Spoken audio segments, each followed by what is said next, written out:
ચતુર્ભુજ સ્વરૂપે કારાગૃહમાં પોતે પ્રગટ થયા.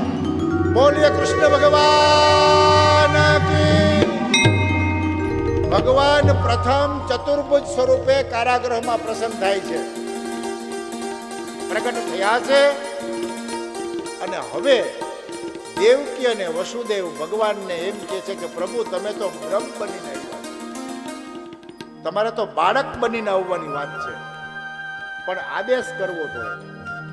શું કામ ચતુર્ભુજ સ્વરૂપે પ્રગટ થયા? ઈ વસુદેવને કહે છે કે હું જ્યારે બાળ સ્વરૂપે પ્રગટ થાવ ત્યારે તમારે મને ટોપલામાં લઈ અને યમુનાજીને પાર કરવાની છે.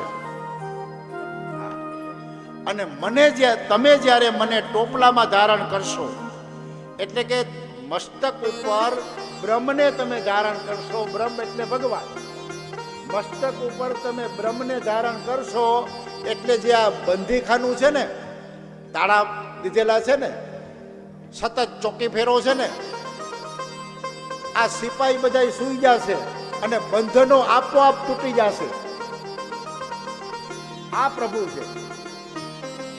આવો આદેશ કરી અને હવે ભગવાન કૃષ્ણ છે એ દેવકીજીના ગર્ભની અંદર પુનઃ